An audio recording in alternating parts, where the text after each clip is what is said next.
Bem-vindos ao Sussurros na Tempestade. Esta noite, histórias ocultas aguardam sob o véu da chuva. Não esqueça, curta, inscreva-se e use fones para sentir cada sussurro. Prontos para o desconhecido? A tempestade já começou.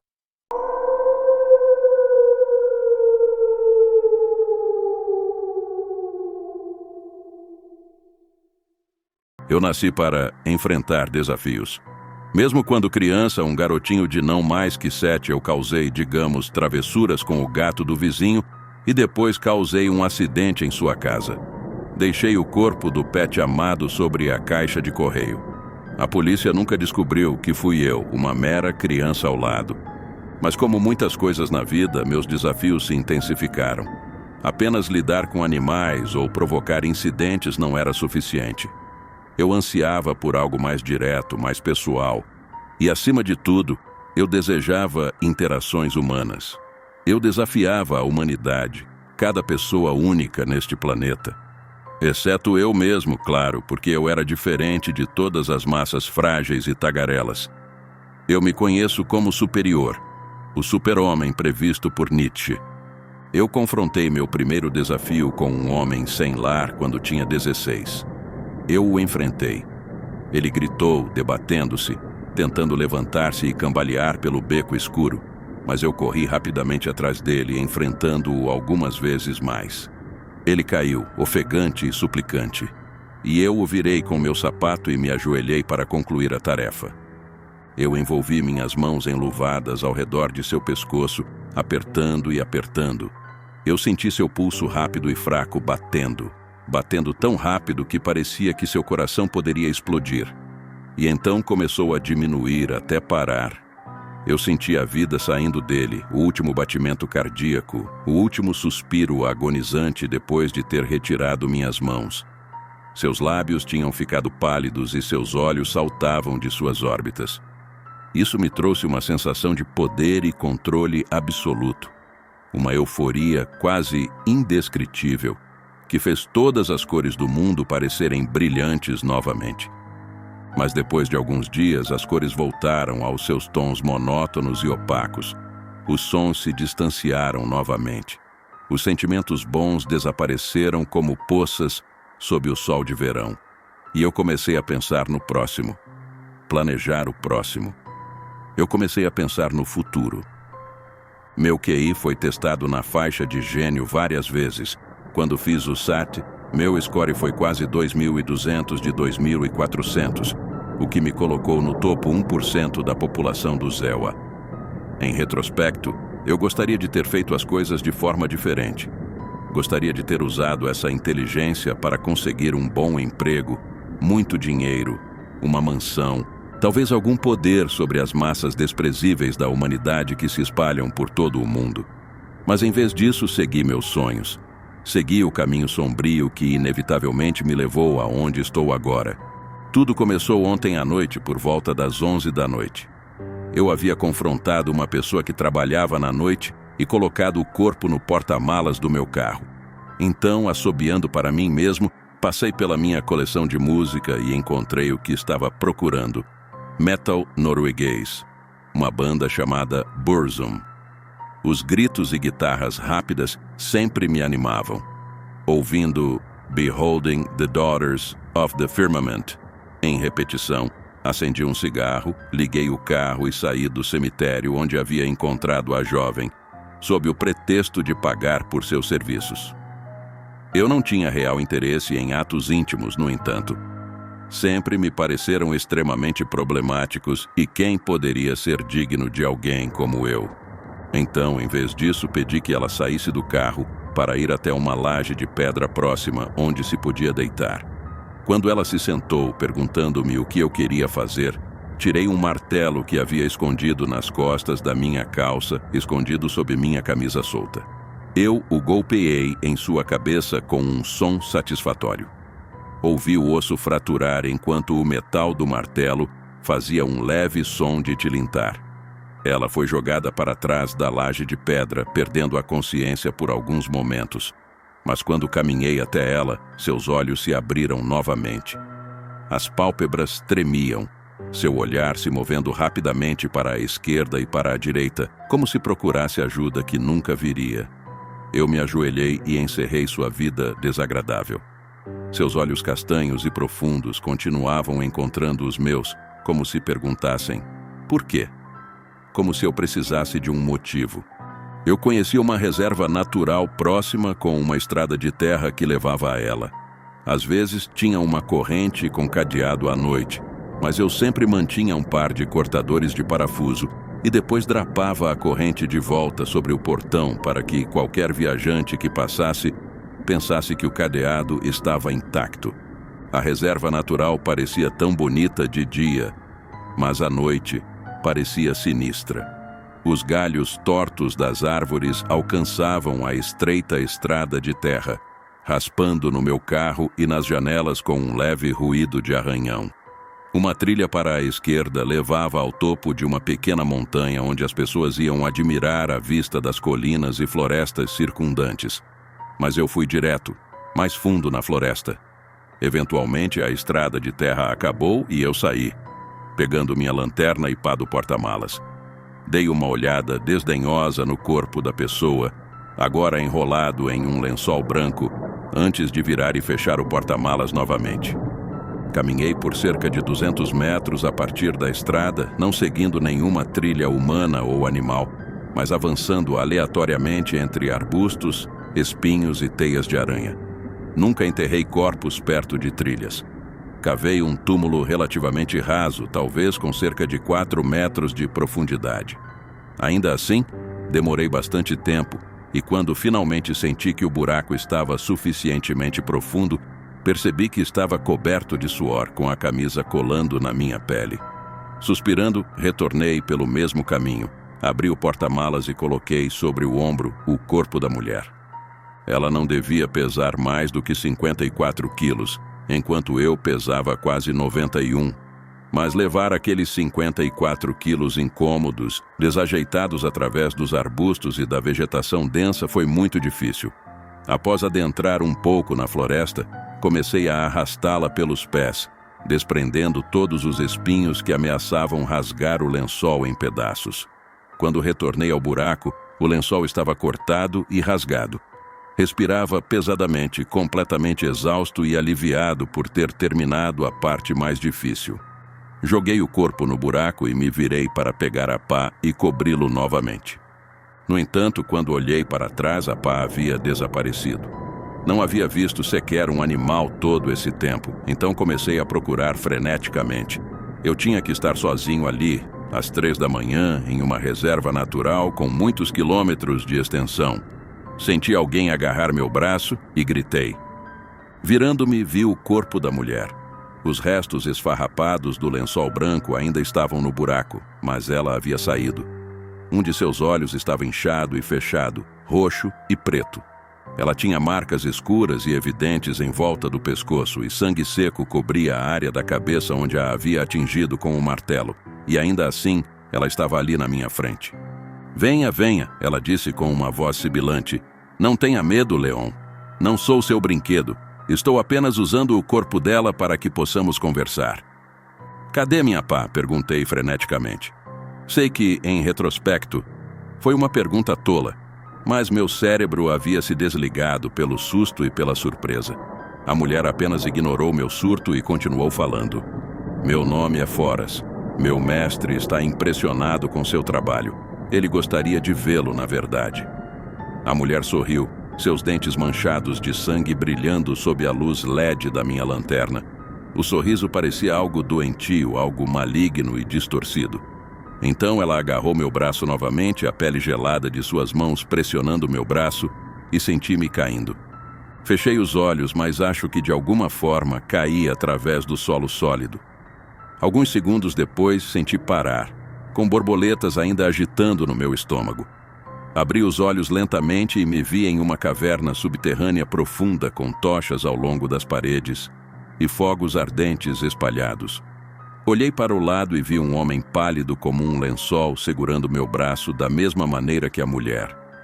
Íris vermelho sangue cercavam suas pupilas e seus membros pareciam torcidos e inumanos. seus dedos anormalmente longos e pontiagudos. Você se saiu muito bem, disse Furas. Não há motivo para temer. Meu mestre apenas quer lhe fazer uma proposta. Uma proposta? Perguntei. Sim, você verá. Ele soltou meu braço. Senti o sangue retornar a ele. Então ele começou a caminhar em direção a um inferno ardente a algumas centenas de metros de distância. Fumaça negra saía dele, subindo pelos muitos buracos no teto para o mundo acima. À medida que me aproximava, percebi que podia ver olhos naquele fogo. Eram como buracos negros no meio de todo aquele calor e luz, 2 olhos negros flutuantes olhando diretamente para mim. Parei. Furas se virou, rosnando. Avance! Ele gritou, e eu obedeci. Quando cheguei a poucos metros dos olhos, ouvi uma nova voz. Ah, Leon Arora, tenho observado seu trabalho com interesse, disse a voz, soando de todos os lugares e de lugar nenhum ao meu redor. Que trabalho? Perguntei, embora soubesse. Os olhos pareciam sorrir e ouvi uma risada insana ecoando ao meu redor. Bem, vamos revisar, não é? A voz perguntou. Não sou onipotente, mas sei muitas coisas. Muito mais do que qualquer um sabe. Primeiro crime, você esfaqueou e depois estrangulou um homem sem teto até a morte em Hartford. Deixou o corpo dele em um beco, sem solução. A polícia não tem pistas. Segundo crime, você sequestrou uma mulher de Boston e depois a queimou viva nas profundezas das florestas de Berkshires. Crime não resolvido. A polícia não tem pistas. Terceiro e quarto assassinatos, você esperou por 2 caminhantes na trilha dos Apalaches. Quando passaram, você atirou em ambos, causando suas mortes, e deixou seus corpos estirados no caminho. Crimes não resolvidos. A polícia não tem pistas.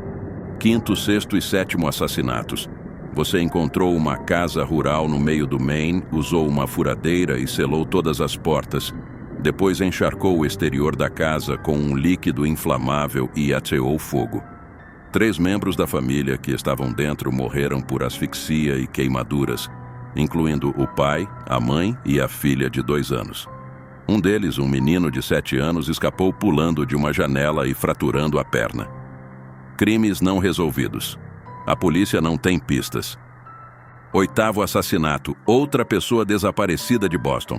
Você a injetou com substâncias corrosivas antes de asfixiá-la e descartar seu corpo nos Berkshires novamente. Crimes não resolvidos. A polícia não tem pistas. Nono assassinato. Você usou um martelo para fraturar o crânio de uma pessoa de Hartford e depois a asfixiou, enterrando seu corpo em uma reserva natural em Massachusetts. Crimes não resolvidos. A polícia não tem pistas. A voz parou. Um silêncio perturbador invadiu a caverna.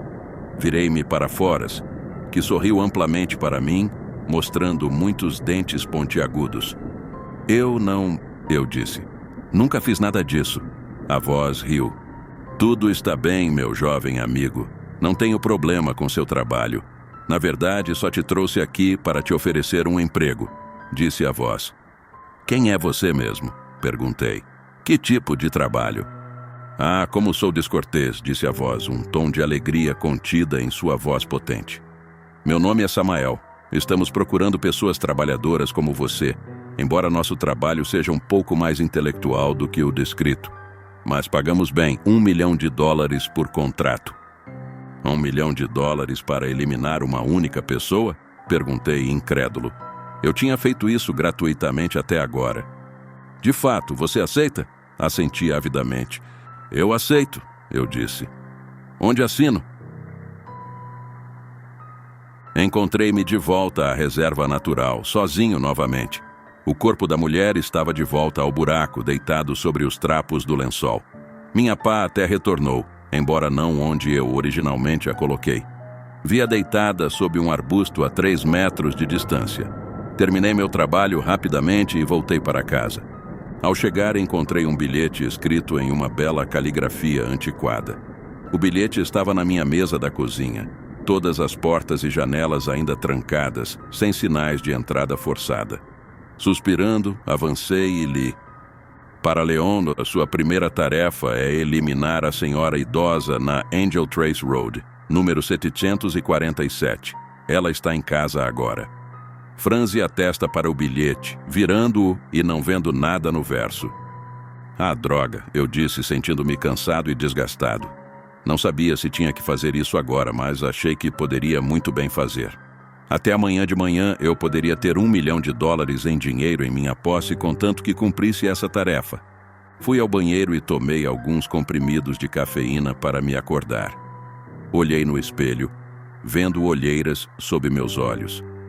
Balancei a cabeça e desliguei a luz. Fui ao quarto e preparei o que considero um kit de eliminação. Uma máscara de esqui, algemas, uma barra de ferro, uma faca, uma furadeira, parafusos, corda, abraçadeiras, agulhas, produtos químicos, um isqueiro e um pequeno recipiente com líquido inflamável. Isso parecia cobrir todas as possibilidades.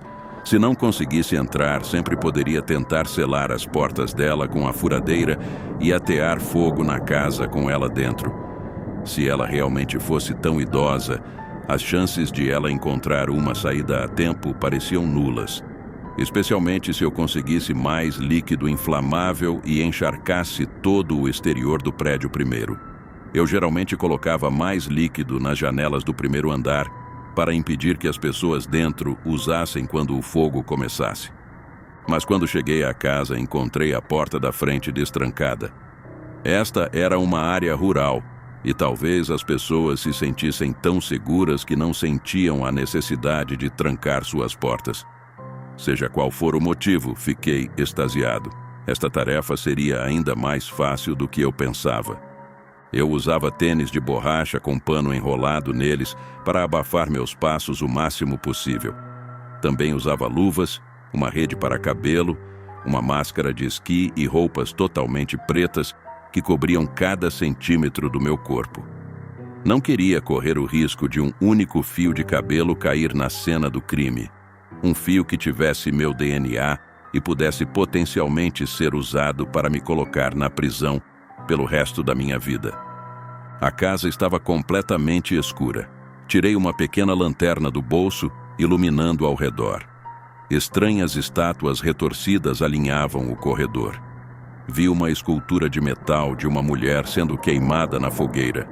Seus olhos arregalados e em pânico, sua boca aberta em um grito eterno enquanto as representações de aço de chamas lambiam a metade inferior de seu corpo.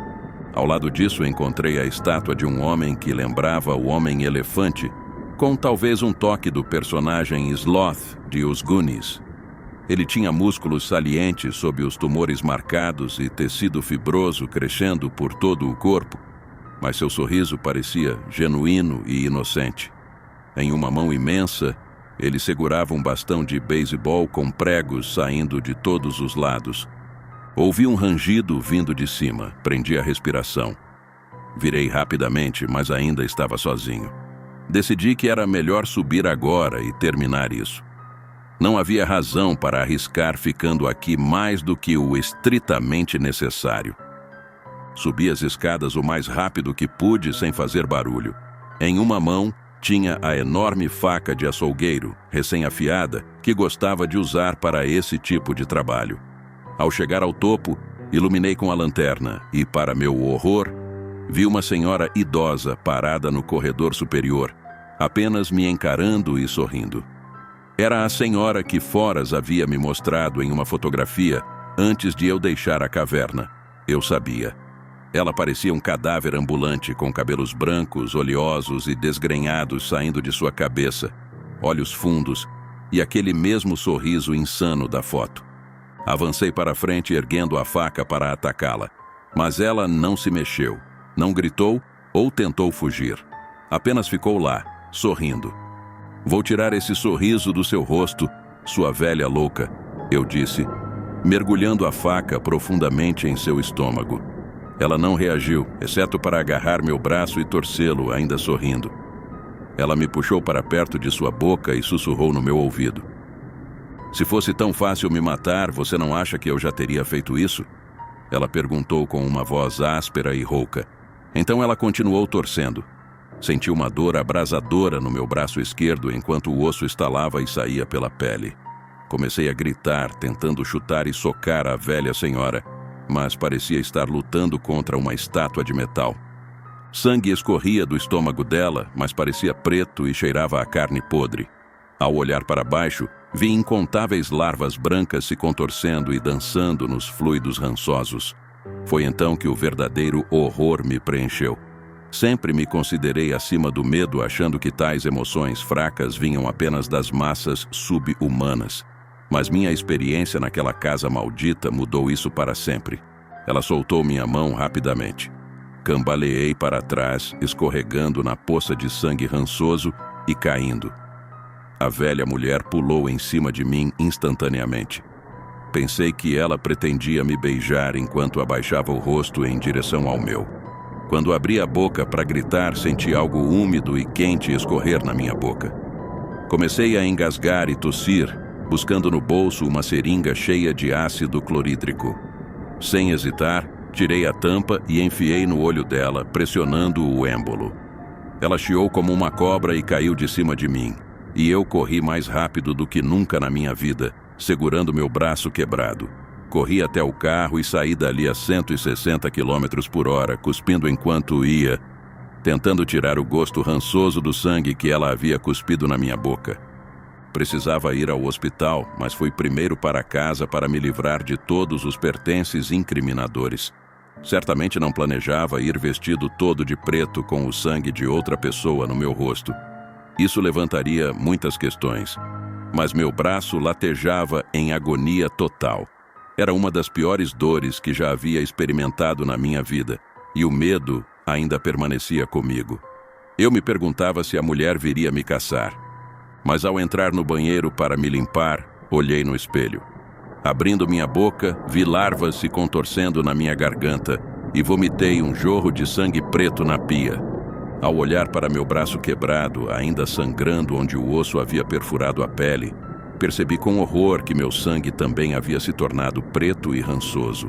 O sangue que vazava do meu corpo tinha pequenas larvas se agitando e manchava a pia com marcas fétidas. E eu soube que eu estava mudando. Bons sonhos, se puder.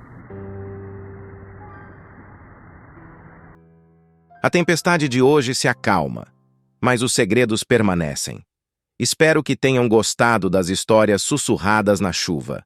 Se gostou, deixe seu like e inscreva-se para mais mistérios. Lembre-se, a cada tempestade, novos sussurros surgirão.